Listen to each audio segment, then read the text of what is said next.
नमस्कार साथियों, कैसे हैं आप सभी। आप सभी का तक्षशिला एकेडमी के डिजिटल मंच पर मैं इंजीनियर सत्येंद्र सिंह हार्दिक स्वागत करता हूं। तो जैसा कि हमने कल देखा था कि राजस्थान के भौतिक प्रदेशों को हम पढ़ रहे थे, जिसमें हमने बताया था कि प्रोफेसर वीसी मिश्रा ने राजस्थान के भौतिक प्रदेशों को 7 भागों में बांटा। इसके बाद हमने देखा था रामलोचन की बात की थी, प्रोफेसर रामलोचन के बारे में। उन्होंने राजस्थान को 12 उपभागों में बांटा। इसके बाद में और हमने बात की हरि मोहन सक्सेना की और हमने बात करी प्रोफेसर तिवारी की। तो प्रोफेसर हरि मोहन सक्सेना एवं प्रोफेसर तिवारी ने जो बताया था, राजस्थान को 4 भागों में बांटा। राजस्थान को कितने भौगोलिक भागों में बांटा? 4 भागों में।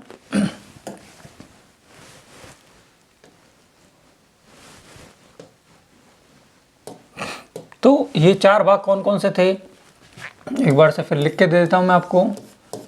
वैसे आपको पता होगा, कल हम पढ़ चुके थे कि 4 जो भौगोलिक भाग थे उसमें से पहला था पश्चिमी मरुस्थलीय प्रदेश। कौन सा था? पश्चिमी मरुस्थलीय या रेतीला प्रदेश। पश्चिमी मरुस्थलीय प्रदेश, इसमें हमने वर्षा के आधार पर इसको 2 भागों में बांटा था। अब आपको कि सर कौन सी वर्षा रेखा, तो मैंने कहा आपको कि कल बताई थी 25 सेंटीमीटर समवर्षा रेखा। 25 सेंटीमीटर समवर्षा रेखा राजस्थान के पश्चिमी मरुस्थलीय प्रदेश को 2 भागों में बांटती है। कितने भागों में? 2 भागों में। इन 2 भागों में जो पहला भाग था वो हमने देखा था सर एरिड था, मतलब शुष्क। शुष्क में ये जोड़ दो डायरेक्टली पश्चिम मरुस्थलीय प्रदेश। तो शुष्क में सिर्फ शुष्क लिख रहा हूँ, आपको याद रखना है।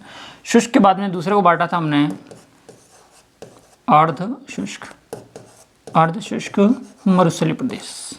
ठीक है। और मैंने कल ये भी बताया था कि हम इसको भी, इस शुष्क प्रदेश को भी फर्दर 2 भागों में बांटेंगे। किसके आधार पर? आपको सर बालू का स्तूपों के आधार पर कल बता चुके हो आप। तो बालू का स्तूपों के आधार पर, बालू का स्तूपों के आधार पर इस भाग को हमने कितने भागों में बांटा था? आपको कि सर 2 भागों में। ऐसा प्रदेश जहाँ पर बालू का पाए जाते हैं, मतलब रेत के धोरे या रेत के टीले पाए जाते हैं, उन्हें कहते हैं बालू का स्तूप युक्त प्रदेश। और ऐसा प्रदेश जहाँ की बालू का स्तूप या रेत के टीले नहीं पाए जाते हैं, उन्हें कहते हैं बालू का स्तूप मुक्त प्रदेश। यहाँ तक की बातें कल कर ली थी हमने। इसमें और हम आगे देखें तो ये जो मुक्त प्रदेश है, कौन सा?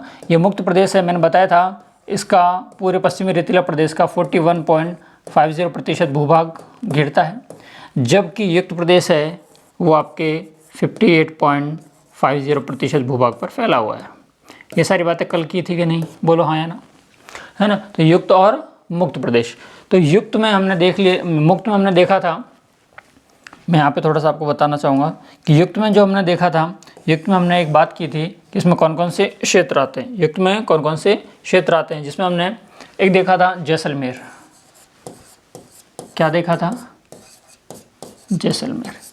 जैसलमेर के 3 स्थान देखे थे। कितने स्थान? 3 स्थान। आप कहोगे सर एक तो आपने कहा था 60 किलोमीटर पेरीफेरी के आसपास का जैसलमेर शहर।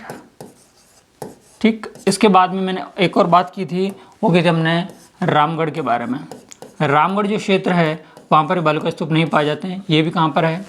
तो हमने बात की थी जैसलमेर में।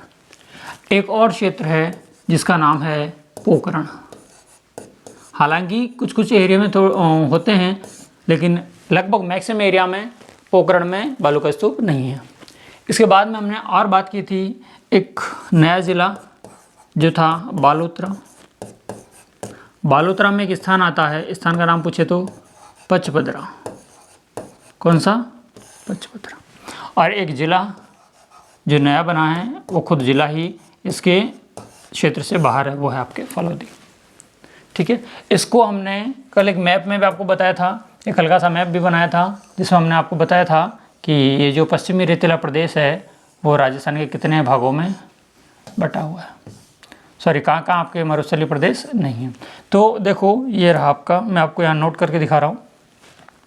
ये जैसलमेर शहर है, रामगढ़, पोखरण, फलौदी और आपका बालोतरा का पचपदरा, ये क्षेत्र आपका, ठीक है ना। आप समझ जाओगे ये आपके कौन सा है, देख लो ये रहा आपका फलोदी, तो ये रहा, और बालोतरा ये रहा, सॉरी फलोदी ये वाला है, और बालोतरा आपके बाड़मेर से अलग हुआ है, ठीक है। बाकी ये जैसलमेर शहर, रामगढ़ और पोखरण, ठीक है।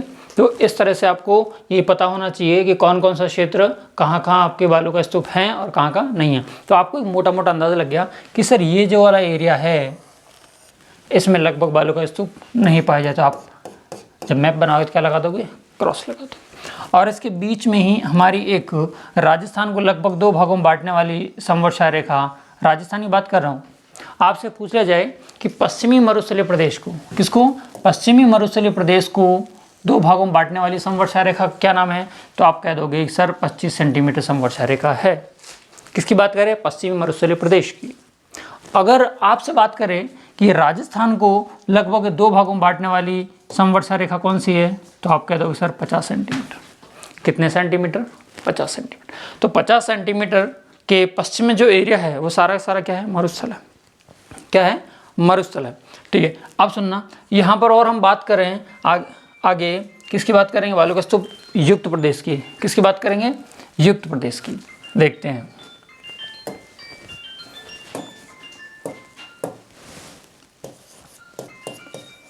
बालू का स्तूप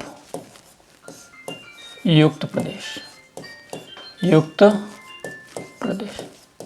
और ध्यान रखना, कल मैंने ये भी बताया था कि आपके जो बालू का स्तूप मुक्त प्रदेश हैं इनकी आकृति कैसी है, तो मैंने आपको बताया था कि त्रिभुजाकार आकृति में है। किस आकृति में है, त्रिभुजाकार। ये त्रिभुज इस तरह से, ठीक है। हम बात कर रहे हैं बालू का स्तूप मुक्त पार्ट नंबर 2 की, रेतीला प्रदेश में, पश्चिमी रेतीला प्रदेश में। इसमें कुल प्रतिशत कितना है भूभाग कवर, तो 51.50%, ठीक। अब यहाँ पर और हमने कहा था कि हम कल ये भी देखेंगे कि इसमें कौन कौन से बालू का स्तूप पाए जाते हैं। इसमें कौन कौन से बालू का स्तूप पाए जाते हैं इनके बारे में आज हम जानकारी लेंगे अच्छी तरह से, ताकि आपके सारे जो डाउट है वो क्लियर हो जाए, ठीक है ना। ओके, तो आप यहाँ पर देखोगे तो काफ़ी सारे बालू का स्तूप आपको देखने को मिलते हैं। फर्स्ट जो आता है उसका नाम है अनुप्रस्थ, अनुप्रस्थ बालू का स्तूप, ठीक है। सेकंड नंबर पे जो हम देखेंगे उनका नाम है अनुदैर्घ्य बालू का स्तूप। क्या नाम है, अनुदैर्घ्य बालू का स्तूप।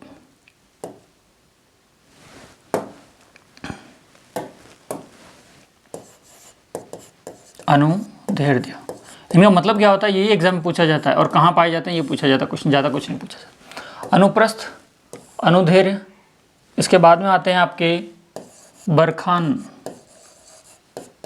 या बड़छान, बरखान या बड़छान। इसी स्लाइड में यहीं पर आपको क्लियर करवा दूँ किस किस में क्या क्या डिफरेंस है, ठीक है ना।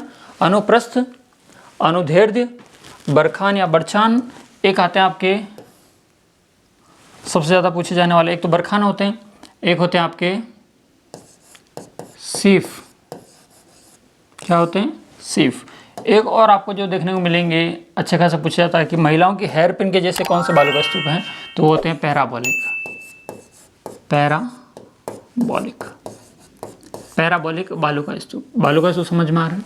रेत के टीले हैं, हम ये समझे साधारण भाषा में कि what is the mean of sand dunes, बालू का स्तूप क्या है, तो हम कहेंगे रेत के टीले।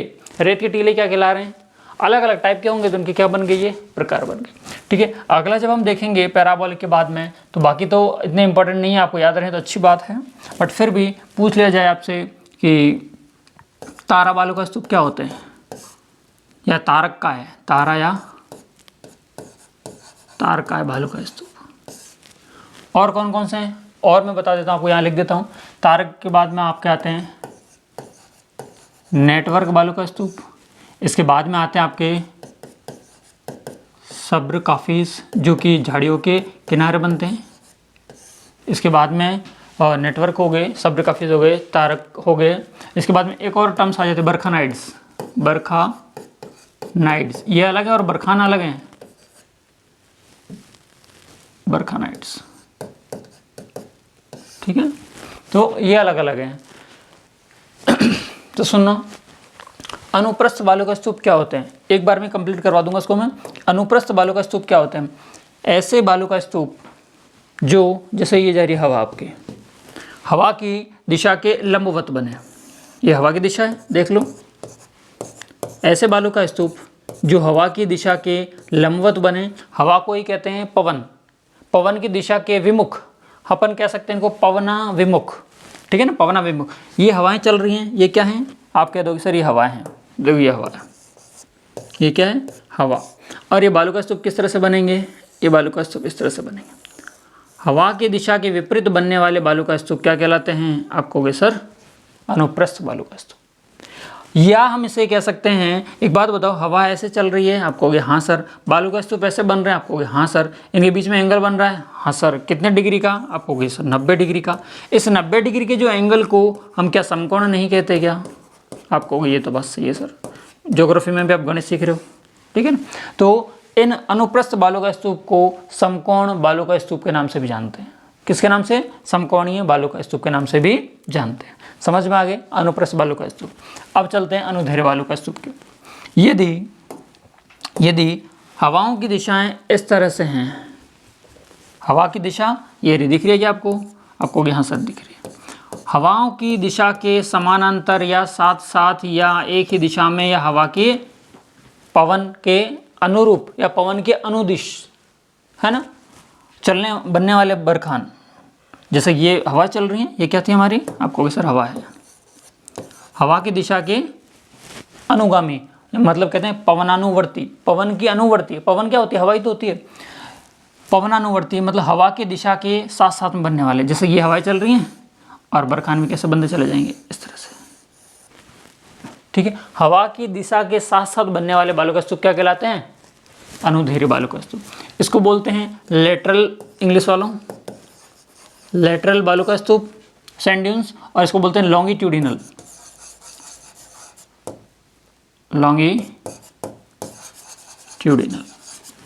लेटरल और लॉन्गिट्यूडिनल। अब बात करें हम इस अनुदैर्घ्य की, तो एक बात बताओ, ये जो कोण होता है इसको क्या कहते हैं आप? सर 180। तो आप ये कह सकते हो कि अनुदैर्घ्य बालू का स्तूप जो हैं वो कितने डिग्री पर बनते हैं? 180 डिग्री पर बनते हैं। कितने डिग्री पर? 180 डिग्री पर, या कह सकते हैं दो समकोण पर। अब दो समकोण याद नहीं रखनी, ज़्यादा बेटर रहेगा, क्योंकि हमारे समकोण कहाँ आ जाएगा? अनुप्रस्थ में आ जाएगा। तो अनुदैर्घ्य आपको याद हो गए। ठीक है, अब चलते हैं बरखान पर। इसको थोड़ा सा मैं नीचे बना दूं ताकि आप क्या समझने में दिक्कत नहीं रहे। 180, अरे बालू का स्तूप कैसे बनेंगे? इस तरह समझ लो। ठीक है, ये बालू का स्तूप। अब सुनो, बरखान क्या होते हैं? बरखान ये होते हैं आपके अर्धचंद्राकार बालू का स्तूप। ये जो बालू का स्तूप हैं, इनकी दो चोंच होती है, दो सिरे होते हैं, ये रही। ठीक है ना, और हवाओं की दिशाएं जो होती हैं, इसमें जो हवाएं हैं वो भी लगभग इसके कैसे चलती हैं? लंबवत चलती हैं। तो इसको कैसे बरखान कह देंगे? बरखान अनुप्रस्थ बालू का स्तूप की श्रेणी में आएंगे। किसके? अनुप्रस्थ बालू का स्तूप इस तरह से बन रहे हैं। हवा कहाँ से चल रही है? आपको सर ये चल रही है हवा। ये वाला जो एरिया है, इस वाले हिस्से को आपको पता हो तो साइंस में क्या कहते हैं? आपको सर उत्तल। आपसे पूछ लिया जाए कि बरखान जो बनते हैं उसकी जो जहाँ से हवा टकराती है वो एरिया किस दर्पण के समान कार्य करता है? तो आपको उत्तल। और जो अंदर का जो पार्ट धंसा हुआ पार्ट है वो अवतल के जैसा कार्य करता है। किसके जैसा? अवतल के जैसा। यदि इसी बरखान को यहाँ से मैं काट दूं, इसी बरखान को यहाँ से मैं काट दूं तो ये बन जाएगा सीफ। ये सीफ है, यहाँ बनाऊंगा थोड़ा सा आगे। सीफ में क्या होता था? वो ये बनाया, ये बन गया, ऊपर से काट दिया, खत्म हो गया। अब ये कैसे बने? यहाँ से हवा चली है और हवा ने इसको क्या कर दिया है? ऊपर उठा दिया। अब देखो हवा की दिशा में चल रहे हैं, जबकि बरखान अनुप्रस्थ का उदाहरण है। ध्यान रखना, यहाँ पर गड़बड़ी हो जाएगी। बरखान जो है अनुप्रस्थ बालू का स्तूप का उदाहरण है, जबकि सीफ जो है वो आपके अनुदैर्घ्य बालू का स्तूप का उदाहरण है। ये क्वेश्चन पूछा गया है कि अनुदैर्घ्य बालू का स्तूप का उदाहरण क्या है? सीफ। तो हवाओं की दिशा के साथ साथ चल रहे हैं, तो ये रही हवा, हवाओं की दिशा कैसे चल रहे हैं? साथ साथ में चल रहे हैं। ठीक है, अब आते हैं हम पैराबोलिक पे। पैराबोलिक में कुछ नहीं है, ये भी लगभग लगभग हवा की दिशा के साथ में चलते हैं। इस तरह से हवा चल रही है, इसी की दिशा के साथ साथ में चलते हैं। पहले पहले छोटे छोटे सैंड ड्यून्स होते हैं, छोटे बालू का स्तूप होते हैं, फिर लास्ट में एक बड़ा सा होता है। इस तरह से बनते हैं। अब ये इस तरह की जो आकृति होती है लगभग लगभग महिलाओं के हेयर पिन जैसी है, ये महिलाओं के हेयर पिन जैसी। तो कह सकते हैं लेडीज़ों के हेयर पिन की जैसी आकृति किन बालू का स्तूप की है? तो आप कह दोगे सर पैराबोलिक। क्या कहोगे? पैराबोलिक। तारक काय में कुछ नहीं है।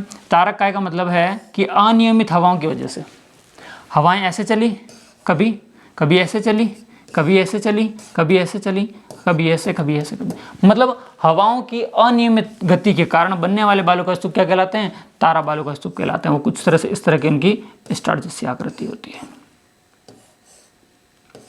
ठीक है ना। अब इसको प्रॉपरली देखें तो आप इस तरह से बना सकते हो। कैसे? इस तरह से बना के इसमें रंग भर दो कि हवाओं की अनियमित दिशा में गति के कारण बनने वाले बालू का स्तूप क्या कहलाते हैं? तो आप कहोगे सर स्टार बालू का स्तूप कहलाते हैं। क्या कहलाते हैं? स्टार बालू का स्तूप कहलाते हैं। अब आप कहोगे सर कैसे बने? देखो मैं समझाता हूँ। यदि पहली बार हवा चली, इस तरह से एक बालू का स्तूप बना दिया, फिर यहाँ से हवा चली है, फिर यहाँ से चल रही है, फिर यहाँ से चल रही है, फिर यहाँ से चल रही है, तो हवाओं की अनियमितताओं की वजह से बनने वाले बालू का स्तूप क्या कहलाते हैं? तारा बालू का स्तूप कहलाते हैं। इसके बाद में हम नेटवर्क की बात करेंगे। नेटवर्क सब्रकाफिस और बरखानाइट्स की। सुनना, आगे अगली स्लाइड पे चलते हैं। यदि हम बात करें नेटवर्क बालू का स्तूप की, किसकी? नेटवर्क बालू का स्तूप। ये जो नेटवर्क बालू का स्तूप है कुछ नहीं होता है। सुनना, ये कोई बड़ा रेत का ढेर है, बड़ा रेत का ढेर। यहाँ से हवाएं चली, यहाँ से क्या चली? हवाएं चली। यहाँ से जो हवाएं चल रही हैं उन हवाओं के कारण यहाँ से ये मिट्टी थोड़ी सी और आगे चली गई, यहाँ एक सैंड ड्यून बना दिया, रेत का टीला। यहाँ और आगे चली गई, यहाँ पर मतलब अब जैसे समझते हैं ना, disintegration of rocks is called as soil. मतलब चट्टानों के टूटने से मिट्टी बनी है, तो इन्हीं मिट्टी के बड़े टीलों से छोटे छोटे टीले को निर्माण होता गया, तो क्या क्या बनते जाएंगे? ये आपके सैंड ड्यून बनते जाएंगे। अब आप कहोगे सर कैसे बनेंगे? आपने कभी यूरेनियम 92 यूरेनियम 235 का टुकड़ा देखा है, या उसका विखंडन देखा है? उसको हम यूज लेते हैं विस्फोटक में या एज ए बम बनाने में, है ना। तो उसमें क्या होता है, एक पार्ट्स दो अलग पार्टों में परमाणु बम है। अब देखो ये सैंड ड्यून है, फिर ये भी टूटेगा दो अलग में, ये लो ये भी अलग से एक क्या बन जाएगा? सैंड ड्यून बन जाएगा। फिर ये सेम इस तरह से टूटेगा और अलग से सैंड ड्यून बन जाएगा। ये भी टूटेगा, ये भी वापस क्या बन जाएंगे? बालू का स्तूप बन जाएंगे। और फिर ये दो पार्ट्स में अलग से बटेगा, ये दो पार्ट्स में अलग से, ये दो पार्ट्स में अलग से, ये दो पार्ट्स में। इस तरह से इसका क्या होता है? विस्तार होता जाता है। तो एक नेटवर्क जैसा दिख रहा होगा। किसके जैसा? नेटवर्क जैसा दिख रहा होगा। इसकी वजह से क्या बोलते हैं? नेटवर्क बालू का स्तूप कहते हैं। ठीक है। इसके बाद में एक और मैंने बताया आपको, सब्र काफिज बालू का स्तूप। ये क्या होते हैं? मान लो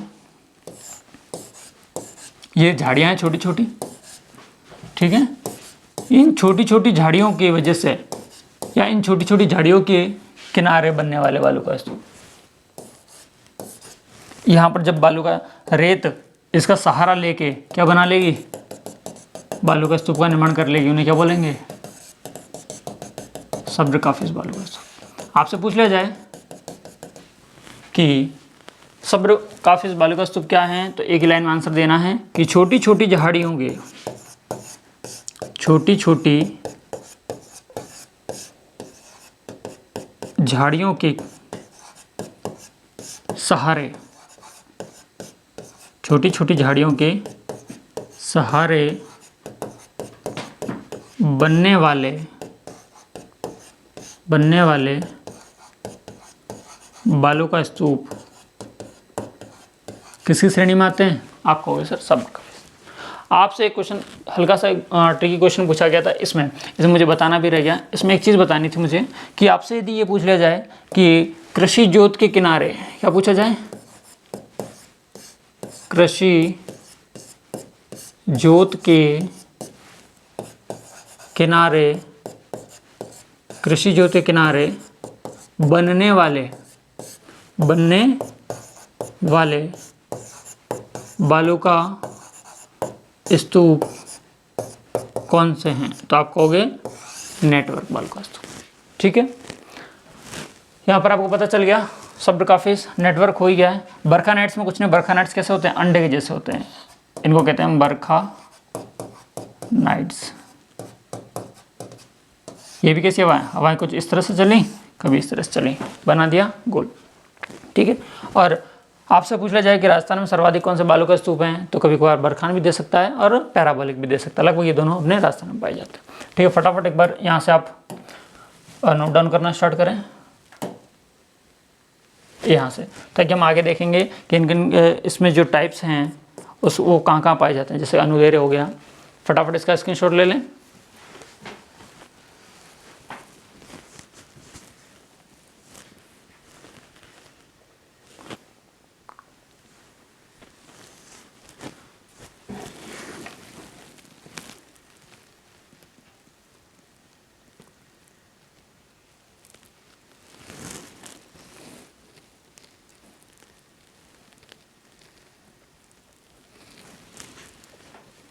यहाँ चाहो तो आप देशनोक भी लिख सकते हो, एक बीकानेर का क्षेत्र आता है यहाँ पर देशनोक। ठीक, इसको भी देख लो एक बार फटाफट। और आप जब नोटबुक में लिखोगे तो ये अनुप्रस्थ बालू का स्तूप कहाँ कहाँ पाए जाते हैं उसके जस्ट आपको नीचे लिखना है। ठीक है ना, अनुप्रस्थ बालू का स्तूप कहाँ कहाँ पाए जाते हैं? तो अनुप्रस्थ बालू का स्तूप जहाँ जहाँ पाए जाते हैं वो क्षेत्र हैं। पहला तो है आपके बालोतरा, किससे अलग हुआ है? आपको सर बाड़मेर से। बाड़मेर बालोतरा के पास में एक जिला आप कह दोगे सर जोधपुर, है ना। तो आपसे पूछ लिया जाए कि अनुप्रस्थ बालू का स्तूप कहाँ मिलते हैं, तो आप कहोगे बालोतरा, बाड़मेर और जोधपुर में। कौन से? अनुप्रस्थ बालू का स्तूप। और अनुदैर्ध्य बालू का जो स्तूप हैं वो आपके सर्वाधिक कहाँ पाए जाते हैं? तो आप कहोगे सर जैसलमेर में, जैसलमेर में पोखरण वाले एरिया में। ठीक है ना, जैसलमेर के पोखरण वाले एरिया में आप देखने को मिलते हैं। और आपसे बात करें कि मैंने ये बता ही दिया अनुप्रस्थ किसका प्रकार है। ठीक है, बरखान, ध्यान रखना बरखान जो हैं आपके, बरखान की और एक इम्पॉर्टेंट बात है, ये सर्वाधिक गतिशील होते हैं। कैसे होते हैं? बरखान गतिशील बालू का स्तूप हैं, जो कि गतिशील होने की वजह से क्या लाते हैं? मरुस्थलीय प्रदेश में विनाश लाते हैं, तो इनको विनाशकारी बालू का स्तूप के नाम से भी जानते हैं। कैसे? विनाशकारी बालू का स्तूप। ये सर्वाधिक कहाँ पाए जाते हैं? आप कहोगे सर शेखावाटी में पाए जाते हैं। कहाँ पर? शेखावाटी में भी पाए जाते हैं। कौन से स्तूप? बालू का स्तूप। आप कहोगे बरखान बालू का स्तूप। इसके बाद में और शेखावाटी में एक आप डिस्ट्रिक्ट देखोगे चूरू। ये क्वेश्चन पूछा गया है कि चूरू में एक गांव का नाम है भालेरी। भालेरी गांव को इम्पोर्टेंट करना, जहाँ पर बरखान पाए जाते हैं। एक ओसियाँ, एक ओसियाँ। ओसिया कहाँ आता है? ओसिया कहाँ आता है? जोधपुर में आता है। हाँ, जोधपुर में आता है, मतलब जोधपुर के ग्रामीण में आपको देखोगे तो ये दो नाम इंपॉर्टेंट याद रखना बरखान के लिए। बरखान एक तो विनाशकारी बालू का स्तूप है, पहली बात। सर्वाधिक गतिशील बालू का स्तूप है, दूसरी बात। भालेरी चूरू में पाए जाते हैं, तीसरी बात। और चौथी बात, ओसिया जोधपुर में इनका विस्तार काफ़ी देखने को मिलता है। ठीक है, यह बात समझ में आ गई है। और आगे देखो,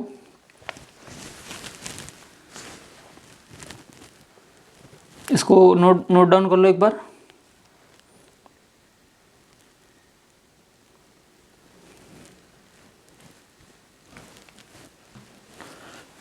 इसी के नीचे आप हर चीज़ आपको इसी के नीचे लिखते जाना आपको। ये कहाँ मिलते हैं? आपको कहोगे सर मोहनगढ़ में। कहाँ मिलते हैं? मोहनगढ़ में। सीफ कहाँ मिलते हैं? आप कहते हो सर जैसलमेर में। मोहनगढ़ एक जैसलमेर का क्षेत्र है ना, मोहनगढ़ जैसलमेर का ही क्षेत्र आपको। तो लगभग जितने भी बालू का स्तूप हमें कहाँ देखने को मिल रहे हैं, आप कहोगे सर हमें जैसलमेर में देखने को मिल रहे हैं। क्लियर है क्या? यदि यहाँ पर थोड़ा सा आपको कंजस्टेड लग रहा है तो इसको हटा देते हैं यहाँ से। और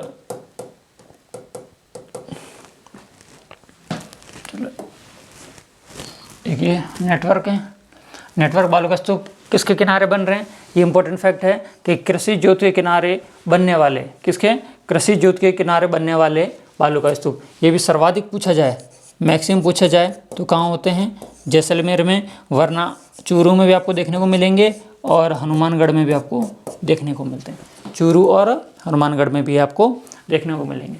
कौन से बालू का स्तूप? नेटवर्क बालू का स्तूप। ठीक है क्या? आपसे और पूछा जाए कि स्टार बालू का स्तूप किस नदी के किनारे मिलते हैं? लिखा था कि हमने, हाँ बिल्कुल पीछे लिखा हुआ है। स्टार बालू का स्तूप कहाँ गए? ये रहे। ये स्टार बालू का स्तूप जो हैं वो आपको घग्गर नदी के पास मिलेंगे। किस नदी के पास? घग्गर नदी के पास। और घग्गर नदी जो है वो आपके हनुमानगढ़ और गंगानगर से प्रवाहित होती है ना? आपको पता होगा कौन कौन से जिले लाभान्वित करते हैं घग्गर नदी। घग्गर नदी ये वही नदी है जो कि कालका पहाड़ी या शिवालिक पहाड़ी से हिमाचल प्रदेश से निकलती है, और इसी के किनारे राजस्थान की, कौन सी नदी किनारे? इस नदी के किनारे राजस्थान की 3 सभ्यताएं, कालीबंगा, पीलीबंगा और रंगमहल है। ये जो घग्गर नदी है इसका उल्लेख कौन से वेद में? ऋग्वेद में। इसी का ही पहला नाम कहते हैं कि ये किसका अवशेष है? सरस्वती नदी का अवशेष है। ठीक है क्या? चलें आगे। नेटवर्क हो ही गए आपके। सब्र इसको बना लो एक बार। सब्र काफ़ी बालू का स्तूप, ये आपके जहाँ मिलते हैं वहाँ लिख सकते हो आप, देशनोक, बीकानेर। वैसे देशनोक के मैक्सिमम क्षेत्र में बालू का स्तूप नहीं पाए जाते हैं, देशनोक, बीकानेर, लेकिन कुछ क्षेत्र हैं जहाँ पर पाए जाते हैं। तो कौन से? सब्र काफिज। और कभी कहीं कहीं तो आपको ये शक्र भी लिखा हुआ मिल जाएगा, शक्र। ठीक है, जो भी मिला हमें तो एग्जाम से मतलब है, एग्जाम जो भी आएगा वो बना देंगे। ठीक है क्या? ओके, चलें आगे। चलो, एक टर्म है वो आप समझ लो इस मरुस्थलीय प्रदेश के बारे में। एक टर्म आती है इर्ग, हम्मादा और रेग। ठीक है, मुझे लगता है शायद ये कल बता दी थी, तो चलो आप कमेंट करना कि 1 नंबर इर्ग क्या होते हैं, हम्मादा क्या होते हैं और रेग क्या होते हैं। इन तीनों के बारे में आप मुझे डिटेल से बताना कमेंट करके कि सर इर्ग ये होते हैं, हम्मादा ये होते हैं और रेग ये होते हैं। ठीक है, चलो इसके बाद में अब जो हम बात करने वाले हैं वो करेंगे पश्चिमी मरुस्थलीय प्रदेश में। हम कंप्लीट कर चुके हैं पहले पार्ट को। तो हम कहाँ थे? हमारा एक बार चार्ट निकाल देते हैं ताकि हमें पता चले हम कहाँ थे। तो देखो, पश्चिमी मरुस्थलीय प्रदेश, हाँ सर कंप्लीट कर लिया। कहाँ शुष्क है सर वो भी देख लिए। युक्त और मुक्त प्रदेश भी सर कंप्लीट हो गए, युक्त प्रदेश भी कंप्लीट हो गए, मतलब शुष्क प्रदेश भी क्या हो गया? कंप्लीट हो गया। इस प्रदेश की जलवायु आपसे पूछ ली जाए तो कैसी जलवायु पाई जाएगी? शुष्क जलवायु। आप एक जलवायु चैप्टर है वहाँ पर पढ़ेंगे हम क्लाइमेट को। शुष्क, अर्धशुष्क, उपाद्र, आर्द्र और अति आर्द्र। हमारे जो जलवायु क्षेत्र में राजस्थान को जलवायु क्षेत्रों की दृष्टि से 5 भागों में बांटा गया: शुष्क, अर्धशुष्क, उपाद्र, आर्द्र और अति आर्द्र। ठीक है ना, वर्षा की मात्रा के आधार पर हमने इसको बांटा है। ठीक है, चलें अब हम बात करें किस पार्ट की, तो आपको कहोगे सर अब एक ही पार्ट बचा हुआ है, वो है आपके अर्धशुष्क। ठीक है, किसी को दिक्कत हो तो आप बताते जाना कि सर यहाँ पे दिक्कत है, ताकि हम उसको शॉर्ट आउट कर सकें। अगर आप नहीं बताओगे तो दिक्कतें बढ़ जाएगी। ठीक है, चलें अगला जो पार्ट है वो है हमारा अर्धशुष्क मरुस्थलीय प्रदेश।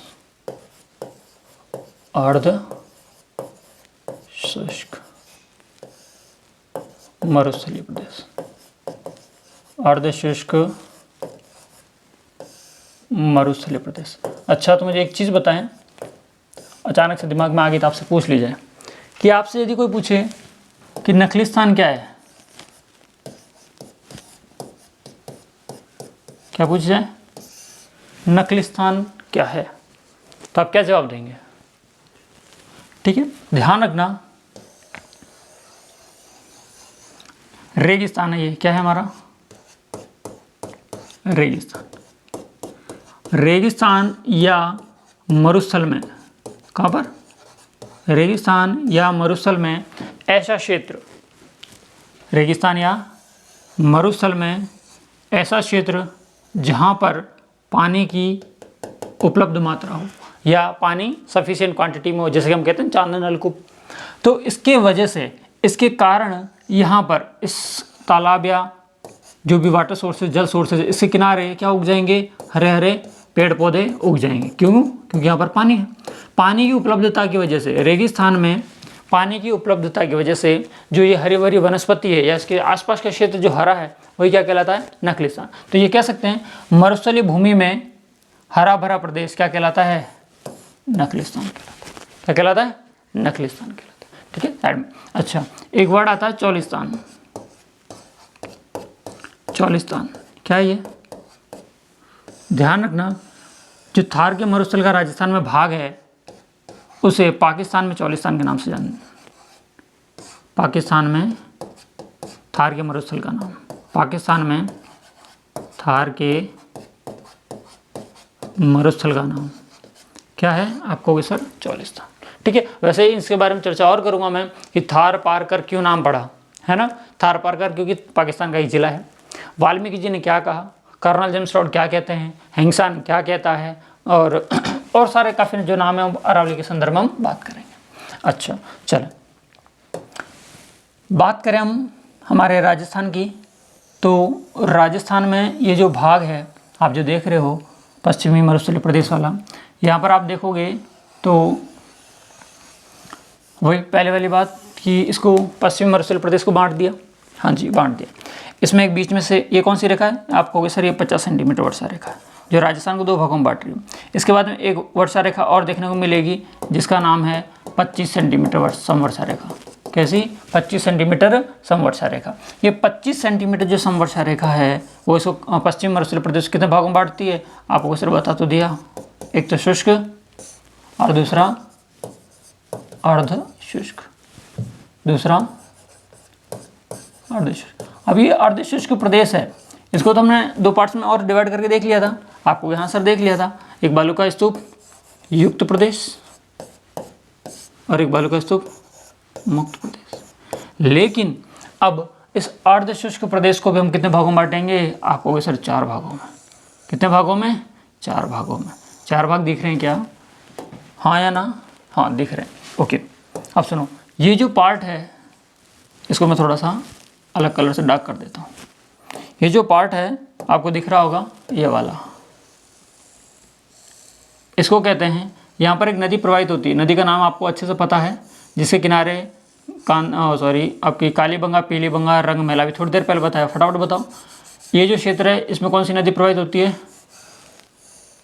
फटाफट बोलो। हाँ, आ रही आवाज़। कौन सी नदी? घग्गर नदी। आ गई आवाज़, ठीक है। यहाँ पर घग्गर नदी प्रवाहित होने की वजह से इस क्षेत्र का नाम क्या हो गया? घग्गर का मैदान। किसका मैदान? घग्गर का मैदान। तो मतलब मैं ये कह दूं कि अर्धशुष्क प्रदेश का पहला पार्ट आ गया घग्गर का मैदान, ठीक है। अब आप कहोगे सर पहला बता दिया तो दूसरा भी बता दो। कौन सा? दूसरे बता दें? हाँ जी, देखो दूसरा देखते हैं। ये दूसरा प्रदेश आता है जहाँ पर ऐसी नदियाँ होती हैं, ये वो वाला गाना इसमें शूट करता है, ना जाने कहाँ से आई है और ना जाने किधर को जाएगी, है ना। ये वही नदियाँ हैं जिनका पता नहीं होता, घर से तो निकलती हैं लेकिन कहाँ जाके अपना जल छोड़ेंगी या कह दूँ महाना कहाँ होगा इनका कुछ पता नहीं। मतलब ये वाली बात तो वो हो गई कि घर से व्यक्ति निकला है कोचिंग के लिए, पढ़ने के लिए, और रास्ते में क्या करने लग गया है? मटर गश्ती करने लग गया है। उसे कहते हैं आंतरिक प्रवाह की नदियाँ। कौन सी? आंतरिक प्रवाह की नदियाँ। और सर्वाधिक आंतरिक प्रवाह की जो नदियाँ हैं वो पाई जाती हैं आपके शेखावाटी में। कहाँ पर?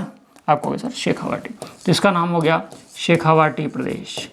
शेखावाटी प्रदेश या आंतरिक प्रवाह क्षेत्र। आंतरिक प्रवाह क्षेत्र, आंतरिक प्रवाह क्षेत्र। Okay, done. इसके बाद में और हम बात करें थर्ड पार्ट की, जो थर्ड पार्ट है आपका, वहाँ आप देखोगे तो वहाँ पर आपको एक क्षेत्र मिलेगा जहाँ पर फ्लोराइड की मात्रा से ग्रसित क्षेत्र है। किसकी मात्रा से? फ्लोराइड की मात्रा से ग्रसित क्षेत्र है। फ्लोराइड, आप कहोगे सर फ्लोराइड से तो हमें एक चीज़ बात याद आ गई कि यहाँ पर तो ये तो वही है जहाँ पर कौन नाचती है? नागौरी नाचती है। हाँ या ना? बिल्कुल सही है, ये नागौर है। और यहाँ पर भूमि कैसी है? हल्की सी ऊंची होने की वजह से इसका क्या नाम हो गया क्षेत्र का? नागौरी उच्च भूमि। क्या नाम हो गया? नागौरी उच्च भूमि। थोड़ा सा और ले लेते हैं, ये लो नागौर और आपके पश्चिमी अजमेर। पश्चिमी अजमेर अब तो ब्यावर आ गया हल्का सा आपके, है ना। तो देखो, तो ये जो क्षेत्र है वो किस नाम से जाना जा रहा है? आप कहोगे सर नागौरी उच्च भूमि। कौन सी उच्च भूमि?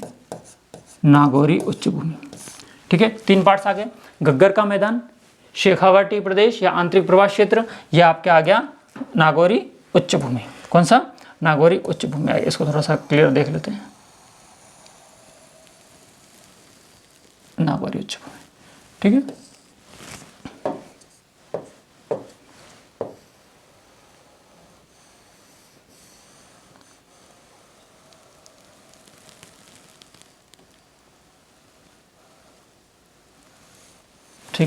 ठीक है। अब लास्ट में जो पार्ट बचा हुआ है हमारे पास में, इस पार्ट का क्या नाम आ जाएगा?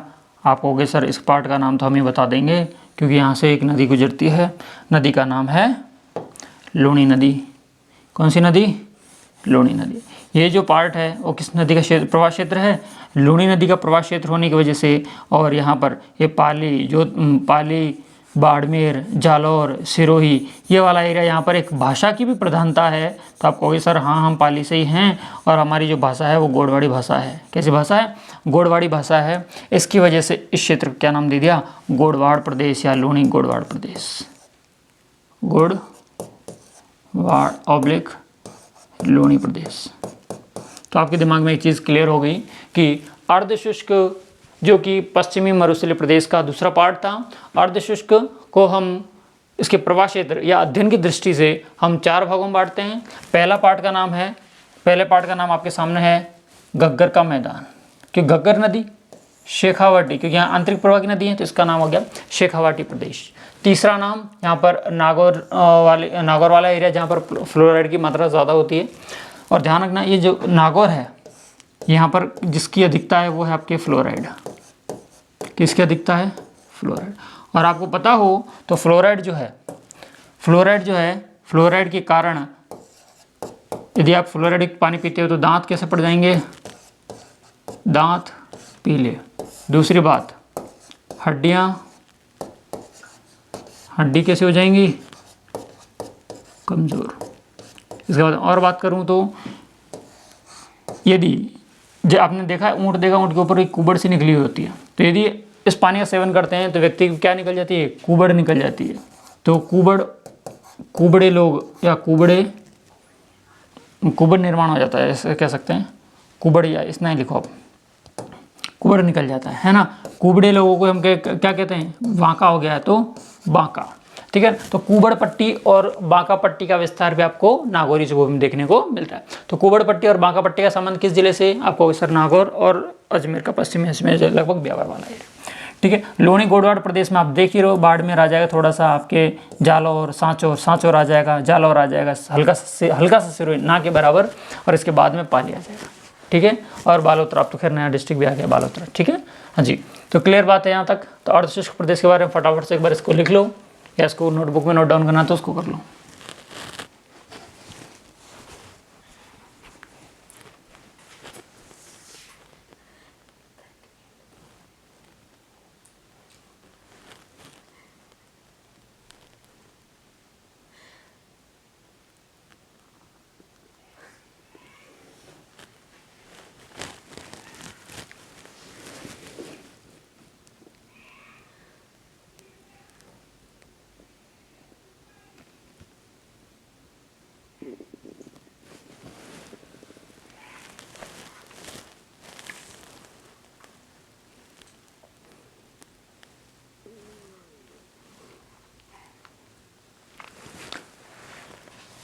तो हमने क्या क्या देख लिया, एक बार फटाफट रिवाइज कर लेते हैं ताकि फिर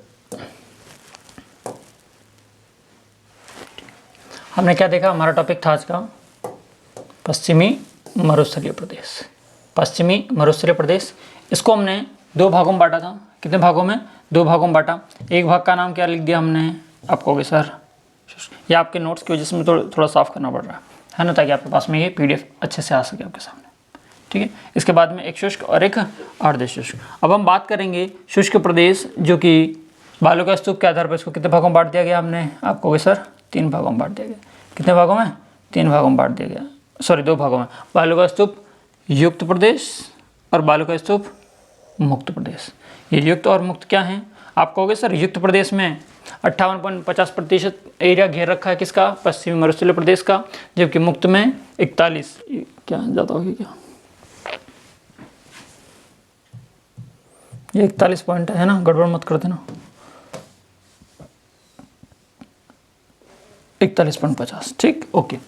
अब हम बात करें कि ऐसे कौन कौन से क्षेत्र हैं जहाँ पर बालू का स्तूप नहीं पाए जाते, बालू का स्तूप नहीं पाए जाते। तो हमने देखे थे, एक तो आपका आ गया था जैसलमेर वाला एरिया, जैसलमेर में हमने देखे हैं आपके 3 क्षेत्र, कौन कौन से, आपको वैसे जैसलमेर से शहर से 60 किलोमीटर का एरिया, रामगढ़ और पोखरण, मुक्त प्रदेश हैं, फ्री, ध्यान रखना। और एक आ गया आपके बालोतरा, इसके बाद में फलौदी, इसके बाद में देशनोक। देशनोक कहाँ पर आता है, कोई पूछ तो नहीं रहा है, नहीं सर पूछ नहीं रहे हैं, ये आता है आपके बीकानेर में। अच्छा मुझे बताओ देशनोक में कौन सी देवी का मंदिर है, कौन सी माता का मंदिर है, देशनोक बीकानेर में, ठीक है। पचपदरा में कौन सी झील है, मीठे पानी की, खारे पानी की, ये भी आप मुझे बताते चलें साथ साथ में। फिर हमने देखा कि 50 सेंटीमीटर समवर्षा रेखा राजस्थान को 2 पार्ट्स में डिवाइड करती है। अगली जो स्लाइड है उसमें हम क्या क्या देख रहे हैं, देखो कि बालू का स्तूप युक्त प्रदेश कितना प्रतिशत, आपने कहा था 51.50%। यहाँ पर क्या क्या पाए जाते हैं, तो आप कहोगे सर सबसे पहले जो हमने देखा है वो देखें अनुप्रस्थ बालू का स्तूप, मतलब एक दूसरे पर 90 डिग्री कोण बनाएंगे, मतलब हवाओं की दिशा ऐसी होगी तो ये बालू का स्तूप ऐसे बनेंगे। फर्स्ट अनुप्रस्थ, जिसे हम लेटरल बालू का स्तूप के नाम से जानते हैं। अनुदैर्घ्य बालू का स्तूप की बात करें, हवा भी इस तरह से जा रही है, बालू का स्तूप भी इस तरह से बन रहे हैं, तो क्या कहलाएंगे, अनुदैर्घ्य बालू का स्तूप, लॉन्गिट्यूडिनल सैंड ड्यून्स। इनका एंगल जो होता है 90 डिग्री, इसकी वजह से बोलते हैं समकोणीय बालू का स्तूप, जबकि इनका एंगल होता है 180 डिग्री, तो इनको क्या कहते हैं हम, अनुदैर्घ्य बालू का स्तूप, ठीक है। अनुप्रस्थ बालू का स्तूप का उदाहरण है बरखान, जबकि अनुदैर्घ्य बालू का स्तूप का उदाहरण क्या हो जाएगा, सीफ हो जाएगा। तो अनुप्रस्थ कंप्लीट, अनुदैर्घ्य कंप्लीट, अब आते हैं बरखान। ये सर्वाधिक विनाशकारी है, पहली बात तो बरखान से सर्वाधिक विनाश होता है और ये सबसे ज़्यादा गतिशील भी होते हैं इसकी वजह से। ये जो हवाओं की दिशाएं वो आप देख ही रहे हो, ये आपके बालू का स्तूप इस तरह से बनेगा, तो हवाओं की दिशाएं इसके जस्ट अपोजिट से होंगी, ठीक है। इसलिए इसको किसके श्रेणी में रखा गया, हमने अनुप्रस्थ की श्रेणी में रखा गया, ठीक है। इसके बाद हमने बात करी सीफ की, किसकी बात की, सीफ की। तो सीफ आप देख ही रहे हो, हवा की दिशा के साथ साथ में बनते हैं, इसकी वजह से इसको अनुदैर्घ्य बालू का स्तूप की श्रेणी में रखा जाता है। और इसके बाद में पैराबोलिक, महिलाओं के हेयर पिन जैसी, तो महिलाओं की हेयर पिन जैसी आकृति किसकी है, तो आप कहोगे सर किसकी है, पैराबोलिक बालू का स्तूप की, ठीक है। इसके बाद में और हम बात करें तारा बालू का स्तूप या तारका बालू का स्तूप की, स्टार बालू का स्तूप है, आप कह सकते हो अनियमित हवाओं की दिशा के कारण बनने वाले, कैसे, इरेगुलर विंड प्रेशर आएगा, हवा का दबाव जो बनेगा उसकी वजह से क्या बनते हैं, तारका या तारा बालू का स्तूप, जो कि घग्गर नदी के किनारे बनते हैं। इसमें और भी कुछ बालू का स्तूप है, जैसे कि नेटवर्क बालू का स्तूप हो गया, बता दिया आगे मैंने, सब्र का फेज और बरखानाइट्स, ठीक है, ये हो गया। और कौन कौन से बालू का स्तूप कहाँ पाए जाते हैं, ये इंपॉर्टेंट आपके लिए थोड़ा सा याद रखना है इस सारी चीज़ों को, कि अनुदैर्घ्य कहाँ मिलेंगे, अनुप्रस्थ कहाँ मिलेंगे, सीफ कहाँ मिलेंगे, इन सारी चीज़ों के बारे में आपको ध्यान रखना चाहिए। इसमें आपको सबसे इंपॉर्टेंट जो बरखान है वो ये रहा, भालेरी गाँव, चूरू और ओसियाँ जोधपुर ग्रामीण में, ठीक है जी। आगे चलें, चलो।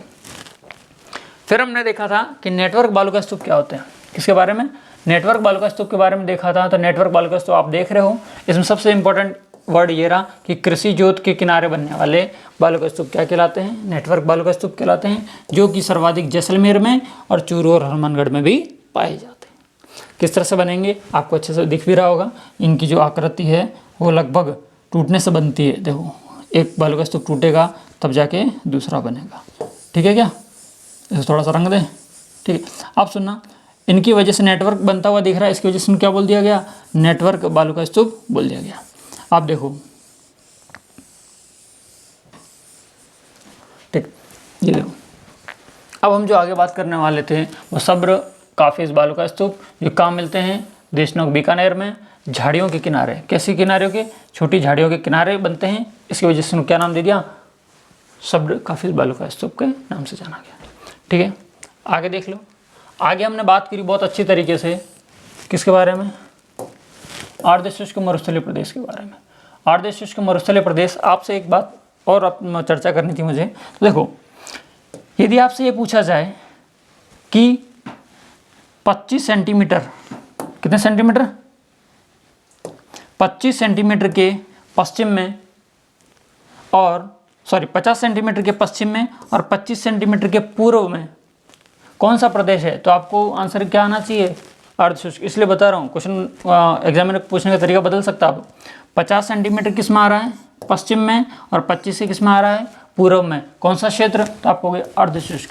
इसी तरह से क्वेश्चन यहाँ पे भी बन सकता है कि 25 सेंटीमीटर के पश्चिम में और 0 सेंटीमीटर के पूर्व में कौन सा क्षेत्र आता है? तो आपको सर शुष्क।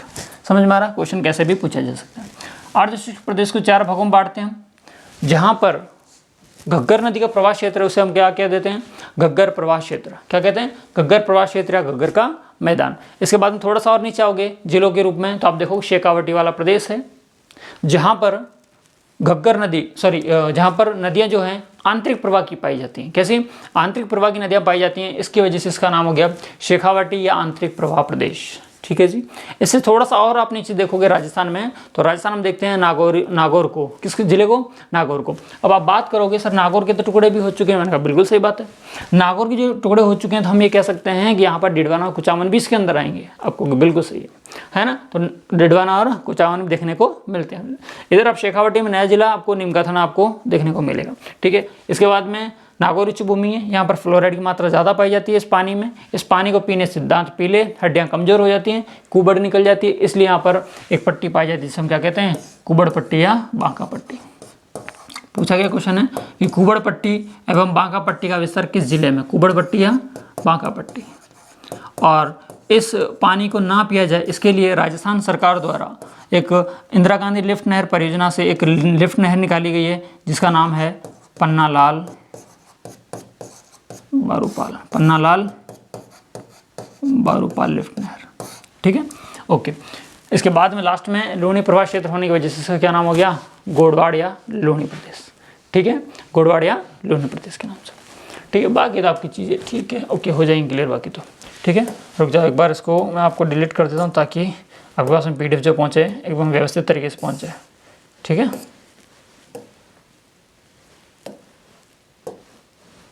ओके। ठीक है, तो आज के वीडियो को अपन यहीं पर विराम देते हैं। आपको कैसा लग रहा है ये सेशन? लगभग ये हमारी 5वीं क्लास है। आपको वाकई में लग रहा है कि सर के द्वारा मेहनत की जा रही है और आप लोगों को भी ये चीज़ जो चीज़ पढ़ाई जा रही है वो समझ में आ रही है, तो कृपया करके इस चैनल को ज़्यादा से ज़्यादा शेयर करें, वीडियो को लाइक करें। और आज के लिए इतना ही, फिर मिलते हैं नए वीडियो के साथ में। जय हिंद।